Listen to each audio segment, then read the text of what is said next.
सावधान। नमो अरिहन्ताणं नमो सिद्धाणं नमो आयनियाणं नमो वज्रायाणं नमो लोहि सर्वसारणं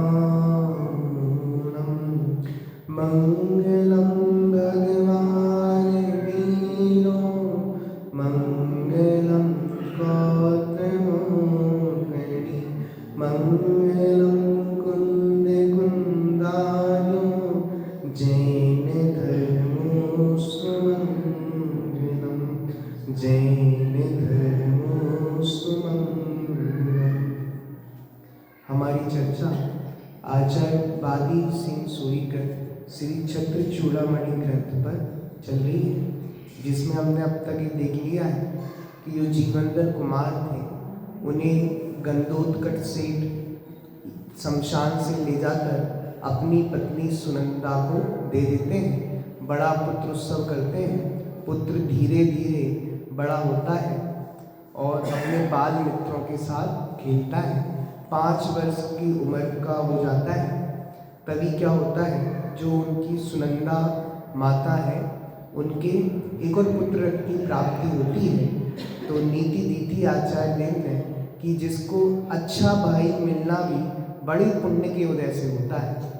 फिर वह पढ़ने के लिए गुरु आर्य नंदी के पास गए और उन्होंने गुरु आर्य नंदी से शिक्षा ली और भी विद्यालय से और भी अन्य विद्यालय से शिक्षा ग्रहण कर अपनी शिक्षा पूर्ण की।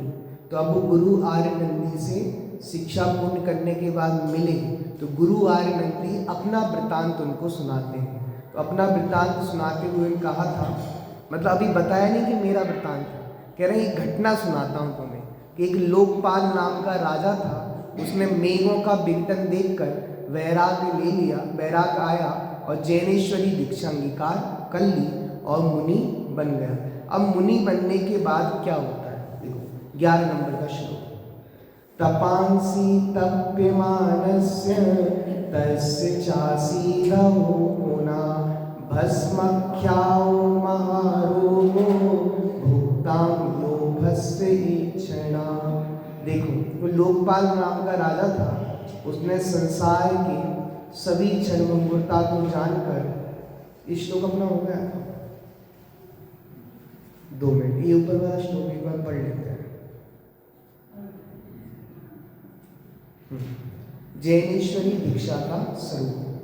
ततोयम पुत्र निक्षिप्त राजभाराचितीश्वरा जैनीं दीक्षामुपादत्य यश्यां कायेति हेता। अब लोकपाल राजा जैनेश्वरी दीक्षा लेने का विचार करते हैं तो क्या करते हैं, इसके पश्चात पुत्र के ऊपर छोड़ा है राज्यभार को जिसने, ऐसे इस राजा ने वह जैनी दीक्षा धारण की। लोकपाल राजा को विचार आया दीक्षा लेने का, तो उन्हें सारा राज्यभार किसको सौंप दिया, अपने बेटे को, और बेटे को राज्य सौंप कर खुद जैनेश्वरी दीक्षा अंगीकार कर ली। जिस दीक्षा में शरीर संबंध में हेता त्याग बुद्धि होती है। जैनेश्वरी दीक्षा का मतलब जहाँ शरीर से रंच मात्र भी ममत्व नहीं है, जहाँ अशरीरी होने की भावना भई जाती है। पूरा मुनिराज का जीवन उठाकर देखो, एक एक क्रिया शरीर से निष्प्रयता को दर्शाती है। एक एक क्रिया में शरीर के प्रति हे बुद्धि झलकती है। मुनिराज स्नान नहीं करते, क्यों, शरीर से ममत्व नहीं है। मुनिराज के अदंत धोवन है, मतलब शरीर से ममत्व नहीं है। मुनिराज केश लुंचन करते हैं, इसका मतलब ये है वो केशों से अपने शरीर की शोभा नहीं चाहते। तो ये सारी चीज़ें, जितनी भी चीज़ें हैं, वो शरीर से निष्प्रयता को बताती हैं। देखो, स्वार्थ त्याग की कठिन तपस्या बिना खेद जो करते। सल्ला, क्षण विध्वंसी मेघ राशि के अवलोकन से विरक्त होकर लोकपाल राजा ने राज तो अपने सुपुत्र को सौंप दिया, जिसमें अपने शरीर के प्रति भी हे बुद्धि हो जाती है। ऐसी दिगंबर जैन दीक्षा धारण कर ली। विशेषार्थ। मनुष्य को अपने जीवन में अनेक पर पदार्थों का संयोग होता है। उन सहयोगी पदार्थों के संबंध से उसे राग भी हो जाता है। उन अनेक सहयोगी वस्तु में एक शरीर ही सबसे निकट का पर पदार्थ है। हमारे सबसे निकट का पर पदार्थ कौन सा है? शरीर। हमारा जितने भी संबंध हैं परिवार के और भी नाते रिश्ते कब किससे हैं? शरीर से ही है। बताओ सिद्ध भगवान के कौन माता है कौन पिता है? बताओ। अरे जहाँ शरीर से संबंध जुड़ता है वहाँ माता पिता बहन भाई बड़े लंबे चौड़े रिश्ते खड़े हो जाते हैं। और जब शरीर ही मेरा नहीं है, जहाँ दे अपनी नहीं तहाँ न अपना, घर संपत्ति पर प्रकट है पर है परिजन रोए, सब भिन्न ही है। संबंध शरीर से जुड़ा, इसलिए जगत के पदार्थों से संबंध जुड़ता है। जब शरीर से ही संबंध नहीं रहा तो किसी से संबंध नहीं रहता। तो जैनेश्वरी दीक्षा किसका नाम? जहाँ शरीर से ममत्व नहीं है। वाह। जिसका शरीर विषयक राग छूट गया है उसका अन्य सर्व पदार्थों से राग नियम से छूट ही जाता है। अतः साधु जीवन के स्वरूप में शरीर संबंधी त्याग भाव बताया है। शरीर संबंधी राग छोड़ना चाहिए। इसका अर्थ निःशुद्धात्मा के अतिरिक्त विश्व के शरीर को आदि लेकर सभी अनंतानंत पदार्थ संबंधी राग भी छूटते ही है। जहाँ शरीर से राग छूटा ना, गारंटी मान लो वहाँ सबसे राग छूट गया। परमाणु मात्र का भी राग नहीं रहता। कितना? परमाणु मात्र जितना भी राग नहीं रहता। चलो, जहाँ राग छूटता है अनंतानंद संबंधी राग भी छूटते ही हैं। यहाँ शरीर तो मात्र उपलक्षण है, एक लक्षण है। शरीर से संबंधित सारी चीज लगा लेना, वहाँ उसके पहले द्वेष तो छूटते ही है, ऐसा समझना चाहिए। जहाँ राग छूटता है वहाँ देश तो छूटते ही है। दुनिया में देश को तो सभी धर्म बुरा मानते हैं। एक जैन धर्म ही ऐसा धर्म है जो राग को भी बुरा जानता है, दुखदायक मानता है। बताओ, दुनिया में द्वेष छोड़ने की बात तो करेंगे, किसी से बुराई मत करो, सबसे भलाई करो, प्रेम भाव हो सब जीवों में, अच्छी बात है ना, सब जीवों में प्रेम भाव। बताओ, ऐसी भावना भी है तो राग है। बताओ, हम बोल तो रहे बहुत अच्छी बात है, प्रेम भाव करो, किसी से दुश्मनी मत करो, किसी से द्वेष मत करो, लेकिन प्रेम भाव रखना भी तो राग है ना, वो भी छूटेगा। बोलो, भूमिका के अनुसार वो राग भी छूट जाता है। फिर पर कल्याण का विकल्प नहीं रहता, पर से संबंध का विकल्प नहीं रहता। ऐसी उस जैनेश्वरी दीक्षा को लोकपाल राजा ने अंगीकार किया। ये कौन घटना सुना रहे हैं? आर्य नंदी गुरु। किसको सुना रहे हैं? जीवनधर कुमार। देखो, अब क्या उन्हें मुनि दीक्षा अंगीकार कर ली। मुनि दीक्षा के बाद इन्हें भस्मक व्याधि रोग हुआ। अभी तो हमने समंतवद आचार्य के बारे में सुना था, उनको भस्मक व्याधि रोग, इनको भी हुआ था। देखो, तपांसी तप्यमानस्य तस्य चासीदहो पुना भस्माख्यो महारोगो भुक्तम यो भस्मेक्षणा।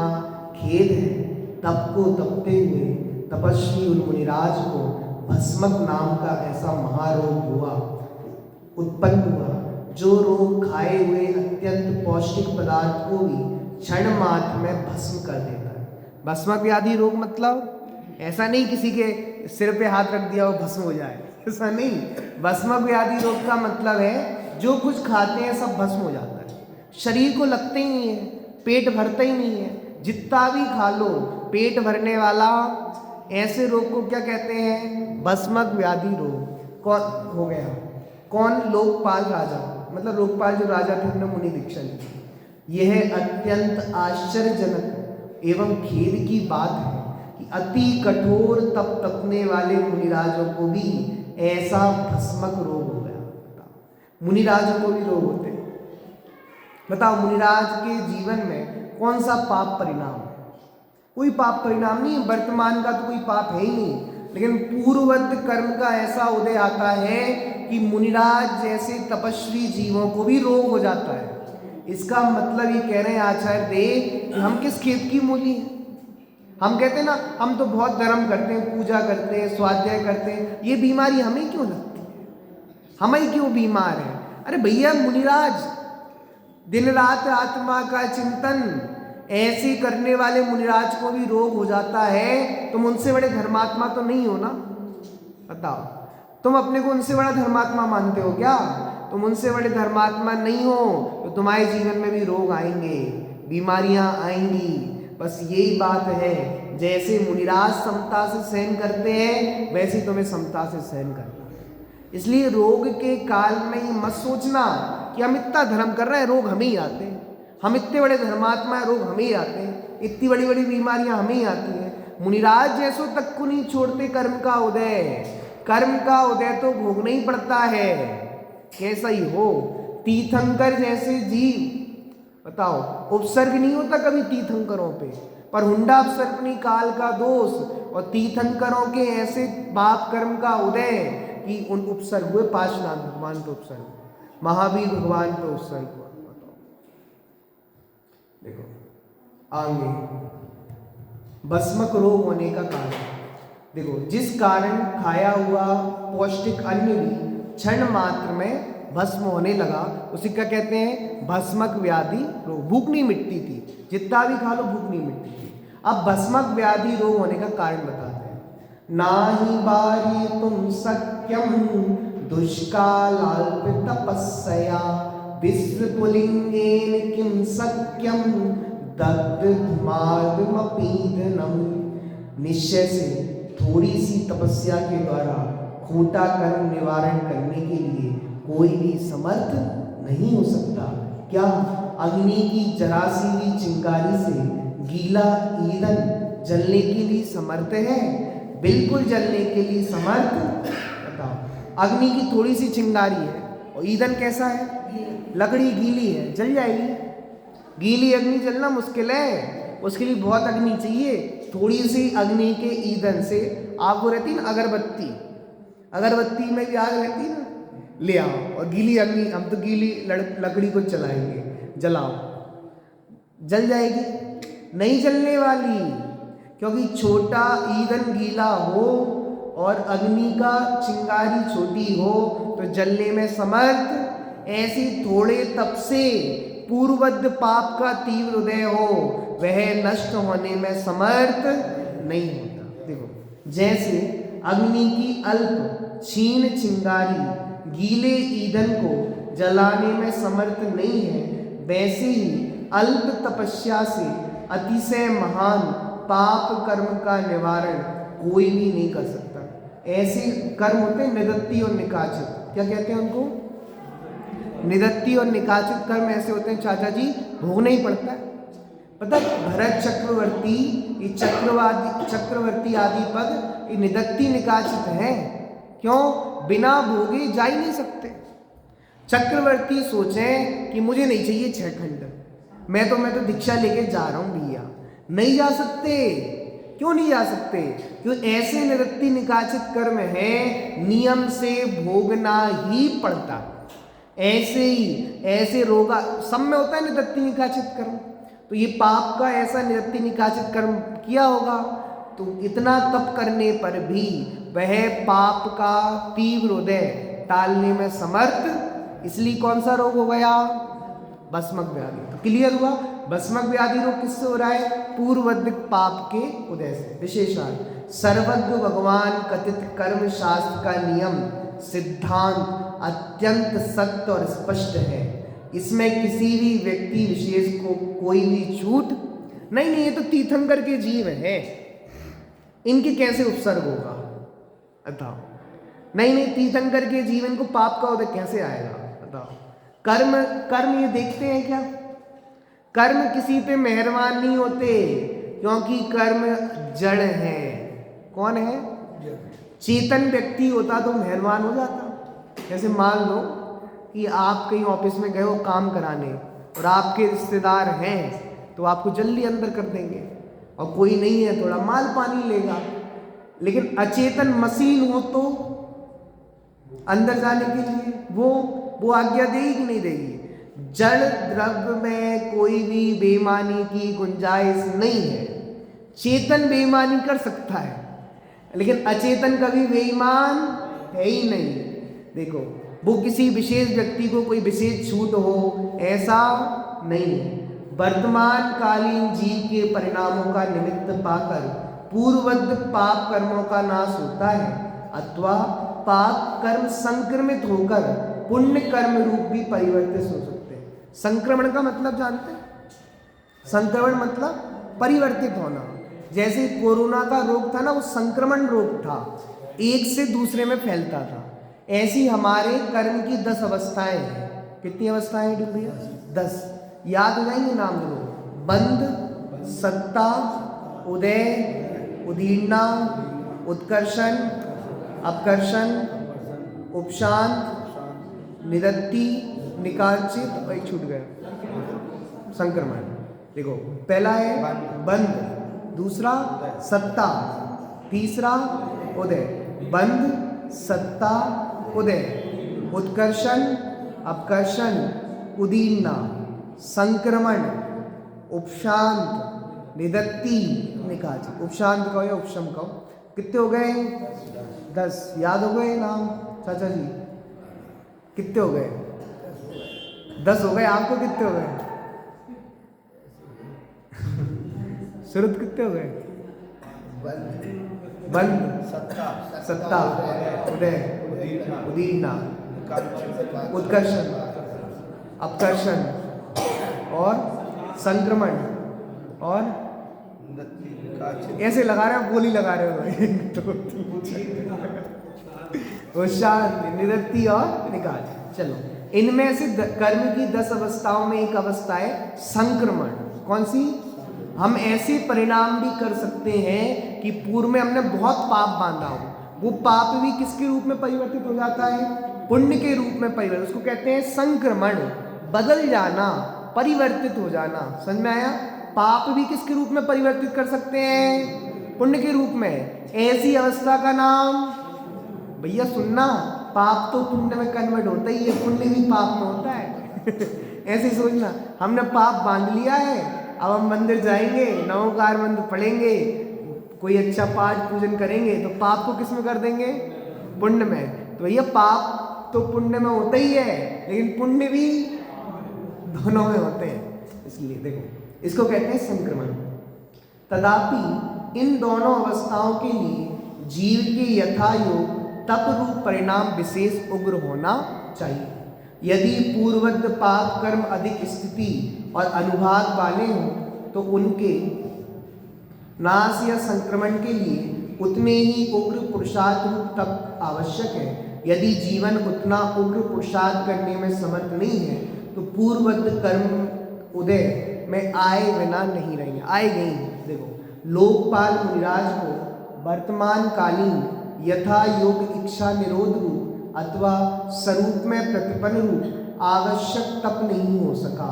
इस कारण पूर्ववत पाप कर्म के उदय से भस्मक व्याधि नामक रोग महारोग हो गया। किसको हो गया? लोकपाल मुनिराज को। ये लोकपाल मुनिराज की घटना कौन सुना रहा है? कौन से मुनि सुना रहे हैं? सुरत कौन सुना रहे हैं? किसको सुना रहे हैं? जीवन। मैं तो इसलिए पूछ रहा हूँ, आप सो तो नहीं रहे बीच बीच में। चलो, अब क्या हुआ? अब भस्मक व्याधि रोग हो गया तो उन्होंने मुनि दीक्षा को छोड़ दिया, क्योंकि मुनि जीवन में कितना सा हार मिलता है? एक टाइम लेना है और बहुत कम हार मिलता है। तो अब इतने से कम हार में भस्मक व्याधि रोग तो मिट नहीं सकता। यही घटना समंतवद आचार्य के बारे में, उन्हें भस्मक व्याधि रोग हो गया था। वो आचार्य के पास पहुंचे, महाराज आप तो मुझे संलेखना दे दो। तो महाराज ने कहा, अभी तुम संलेखना मत लो, क्योंकि तुम अभी युवा हो, तुम्हारे माध्यम से धर्म की प्रभावना होनी है, इसलिए संलेखना का विचार त्याग दो, मुनि दीक्षा का त्याग कर दो। जब तुम्हारा रोग ठीक होगा तो फिर से तुम मुनि बन जाना। तो समझ में आया? तो ऐसे ही इन्होंने भी मुनि दीक्षा का त्याग कर दिया। किसने? लोकपाल मुनिराज ने। किसने त्याग कर दिया?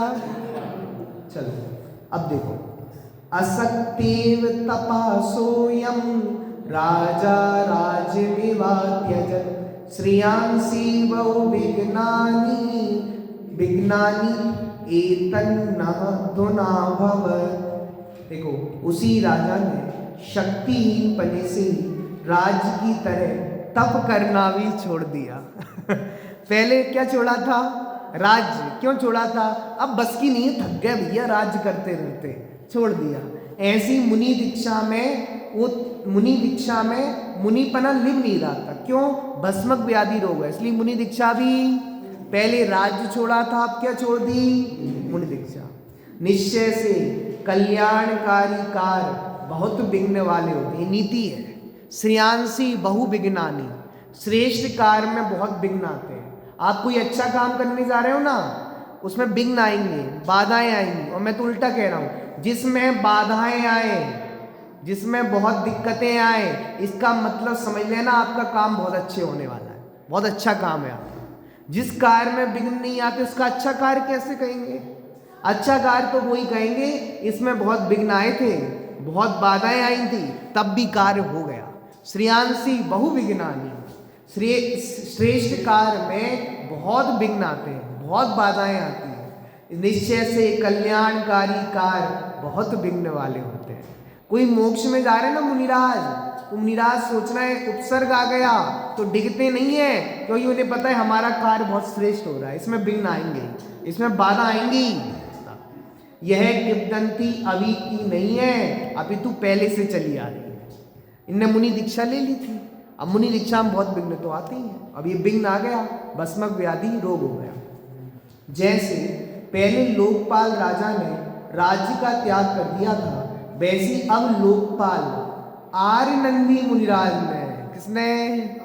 ये अभी बताया नहीं है किसको? जीवंतर कुमार को मेरी घटना है, गुरु आर्यनंदी की, अब बताएंगे। देखो, भस्मक बाधा को सहन करने की सामर्थ्य ना होने से मुनि दीक्षा का त्याग कर दिया, क्योंकि कल्याणकारी कार्यों में विघ्न बहुत आते हैं। यह नियम अनादि का है, आज का नहीं। देखो विशेषण, आत्म कल्याणक कार्यों में ही विघ्न उपस्थित होते हैं। 5 पाप, सप्त व्यसन, मिथ्यात्व में नहीं। बताओ विघ्न आते कहाँ आते हैं? धर्म में ही आते हैं। प्रवचन सुनने जा रहे थे, किसी का मत जाओ अभी घर में बहुत काम है। पूजा करने जा रहे थे, नहीं जा पाए। श्रेष्ठ कार्य में विघ्न आते हैं। सप्त व्यसन में कौन से विघ्न आते हैं? टीवी देखने में कौन से विघ्न आते हैं? आपको क्या पता आते हैं? लाइट चली जाती है तो अच्छी वाली फिल्म चल रही थी, इंटरवल आ गया तो उसको विघ्न नहीं कहते, वो तो अच्छे ही है, उतनी देर तो पाप से बच गए ना। वो विघ्न नहीं है, वो तो आपका भला है। क्योंकि आत्मघातक कार्यों में जीव परस्पर आचार्यत्व करते हैं, मतलब बातें करते हैं, एक दूसरे को पाप कर्म में सलाह देते हैं, अर्थात सहायता करते हैं। पाप कार्य में सहायता होती है, विघ्न नहीं आते। जितने भी विघ्न आते हैं वो किस में आते हैं? कल्याणकारी कार्यों में, अच्छे कार्यों में। बात समझ में आई? तो देखो, आचार्यत्व का मतलब समझ में आया? किसी से आपने पूछा किसी कौन सी दुकान करना है, तो उसने सलाह दी ये कर लो वो कर लो। भाई सब क्या करें हम? ये कर लो वो कर लो। ये परस्पर आचार्यत्व करने वाले जीव हैं। हमको मकान बनाना है, कितनी मंजिल बनाए, कैसे बनवाए, किससे बनवाए, कौन सी ईंट लगवाए, कहाँ से बसुआ मंगवाए, कहाँ से गिट्टी मंगाए, कितनी सलाह देने वाले हैं। इसको कहते हैं परस्पर आचार्यत्व करना। क्या करना? ये तो सारे संसारी जीव कर रहे हैं, हम सब इसमें ही लगे। मिथ्यात्वादी पाप कार्यों को छोड़ने वालों को लोग कोसते हैं। ऐसा ही अनादि काल से संसार का स्वरूप चला रहा है। यहाँ मुनि दशा में भस्मक रोग होने के कारण बाधा उपस्थित हो गई। अब मुनि दीक्षा से पतित लोकपाल की कथा। अब कैसी दशा होती है उनकी? मुनि दीक्षा छोड़ दी, ग्रस्त अवस्था अंगीकार कर ली, अब ग्रस्त अवस्था में कैसी दशा हो रही होगी? तपशातिष्ठ तिष्ठन् स्वेच्छाचारी पातकी गुल में नांत हितो गृह्णन् गृह्णिस्कारिणिव ना फला।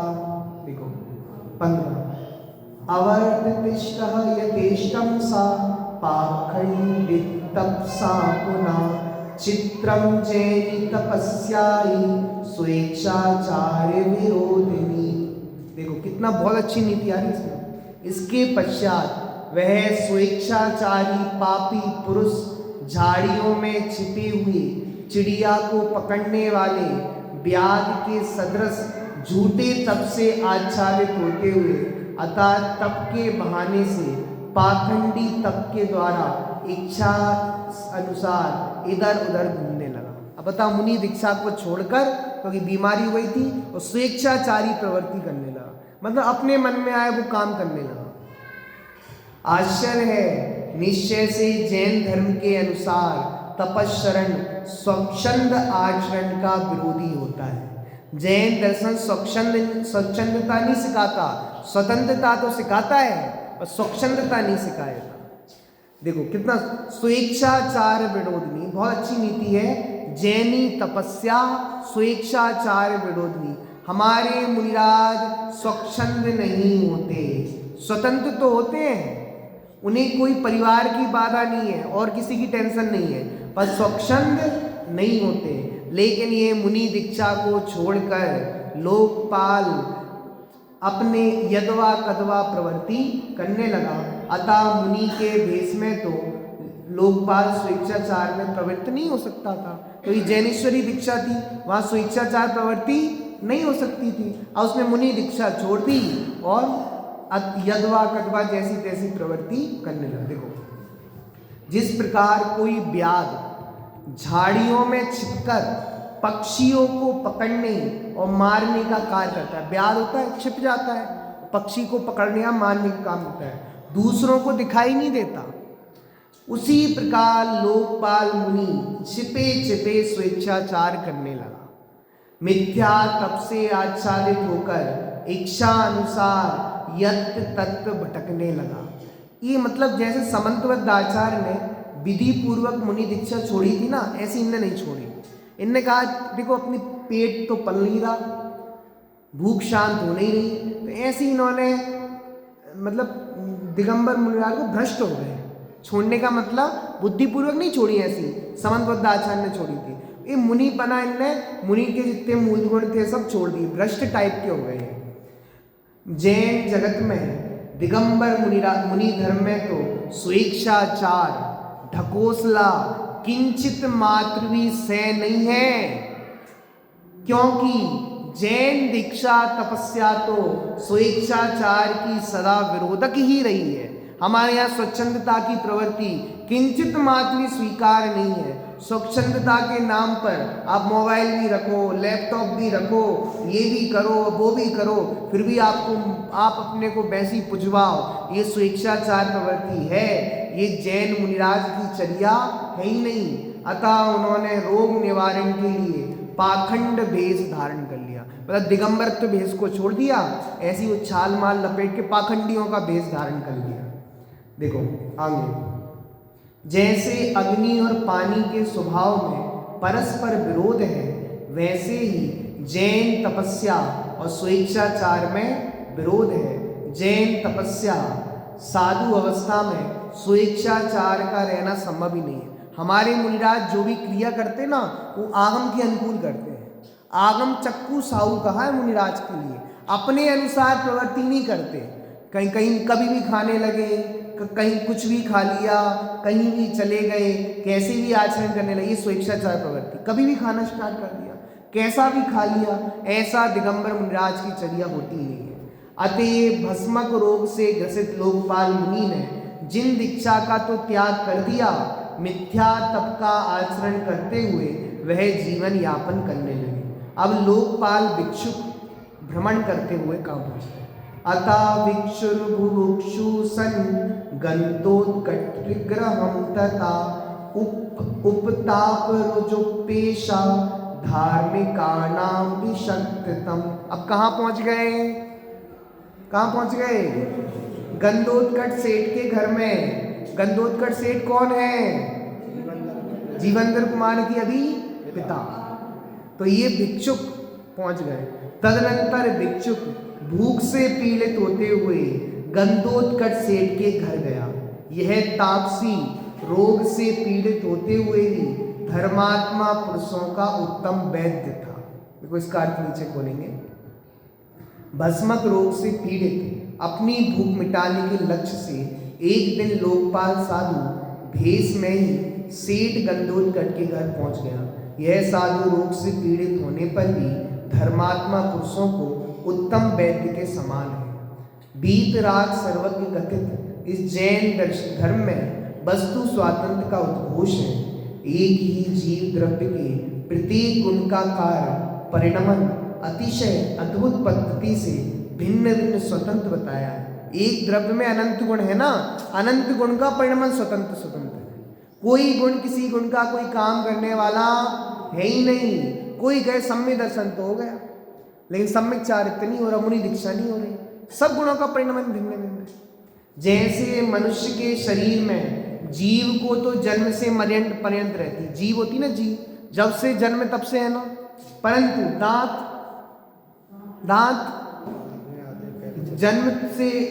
जन्म से नहीं रहते, कुछ समय बाद पहले दूध के दांत निकलते हैं, पुनः नए दांत आते हैं। जीव कब से है? जन्म से। अब कब तक रहेगी? मरण तक। लेकिन दांत आते बाद में है और चले जाते पहले। जैसे जीव और दांत का स्वभाव है, वैसी मोक्ष मार्ग में धर्म वीतरागता उत्पन्न होते ही श्रद्धा उनकी सम्यक दर्शन रूपी पर्याय सिद्ध समान शुद्ध निर्मल और पूर्ण हो जाती है। परंतु चारित्र्य गुण की पर्याय में निर्मलता और पूर्णता क्रम क्रम से आती है। सम्यक दर्शन अलग चीज है, क्योंकि कौन सी गुण की पर्याय है? श्रद्धा गुण की पर्याय। और चारित्र्य कौन सी गुण की पर्याय? सम्यक चारित्र्य गुण की। दोनों पर्याय कैसी हैं? जैसे मैं आपको बहुत अच्छी बात बताऊं, बहुत सारे लोग प्रश्न उठाते हैं, तुम तो बहुत स्वाध्यायी हो, तुम्हें तो बहुत ज्ञान है, पर जीवन में तो कुछ दिखता ही नहीं है। स्वाध्याय सुन के रोज जाते हो, घर में वही गुस्सा करते हो, वही घमंड करते हो, वही मायाचारी करते हो, वही लोभ करते हो। तो स्वाध्याय करने का क्या फायदा? काय के धर्मात्मा? इससे बढ़िया तो धर्म छोड़ ही दो। हम देखते हैं हमारे सारे बड़े बड़े बुजुर्ग लोगों को खूब पूजन करेंगे, जय जयनाथ परम गुरु, खूब स्वाध्याय सुनेंगे, और घर में वही क्लेश, वही क्रोध, वही मान। इसलिए भैया हमें धर्म नहीं करना। क्यों? जिसने कीना धर्म उसका फूटा कर्म। इससे तो हम वैसे ही बढ़िया, हम इतना क्रोध तो करते ही नहीं ना, हम इतना क्लेश तो करते ही नहीं है। सुनो, इसका जवाब जैन दर्शन दे रहा है। सुनो, वो स्वाध्याय करते हैं, उससे क्रोध का संबंध नहीं है। स्वाध्याय करना वो ज्ञान गुण का परिणमन है, और क्रोध मान कषाय हो रही वो चारित्र्य गुण का परिणमन है। अगर तुमने स्वाध्याय किया होगा तुम्हें पता होगा, और तुमने नहीं किया होगा तो यही कहोगे, देख लिया हमने अच्छे अच्छे धर्मात्मा जीव को देख लिया, रोज सुन के जाते हैं, वही गुस्सा, वही क्रोध, वही मान। तो भैया दोनों गुण का परिणमन स्वतंत्र है। ज्ञान गुण का परिणमन अलग है और चारित्र्य गुण का परिणमन, दोनों गुणों का परिणमन स्वतंत्र है। दोनों को मिक्स करते हो तो गलती होती है। लेकिन जिसने स्वाध्याय नहीं किया वो तो यही समझेगा धर्मात्मा से तो हम बढ़िया है, हम इतना गुस्सा करते ही नहीं है, हम पूजन करने नहीं जाते, अच्छी मतलब हम पूजन करने नहीं जा रहे, हम गुस्सा नहीं कर रहे हैं, हम तो शांत स्वभावी हैं। लेकिन भैया दोनों गुण का परिणमन अलग अलग है। स्वाध्याय करना ज्ञान गुण का परिणमन है, तो उसमें ज्ञान उपयोग लगा है, और क्रोध मान कषाय चारित्र्य गुण का परिणमन है। दोनों परिणमन स्वतंत्र हैं, एक को दूसरे से मिक्स नहीं करना। देखो ऐसी श्रद्धा और चारित्र्य गुण का स्वभाव है। यहाँ दृष्टांत श्रद्धा के लिए जीव और चारित्र्य के लिए दांत को समझना। यहाँ लोकपाल ने मुनि पद का तो त्याग किया, अतः सकल चारित्र्य तो रहा ही नहीं, कहीं मुनि बना छोड़ दिया भ्रष्टों के। तथापि श्रद्धा मुनि पद में जैसी निर्मल है और पूर्ण थी, वैसी तापसी में बनी रही, श्रद्धा बनी रही। अतः विमुक्षुक भी धार्मिक लोगों के लिए वैद्य का काम करता, मतलब कोई धर्म सुनना चाहते तो उसको शिक्षा दे देता। मतलब चारित्र्य होने पर भी सम्यक दर्शन के कारण जीव धार्मिक रहता है। अतः यह भाव अभिप्राय आचार्य श्री का इस श्लोक में समझाया। इस तरह उपन्यास देखा कि वो किसके घर पहुंच गए? गंधोदकर सेठ के। अब गंधोदकर सेठ के यहाँ पहुंचकर क्या घटना घटती उसकी चर्चा अपन कल करें। सहजान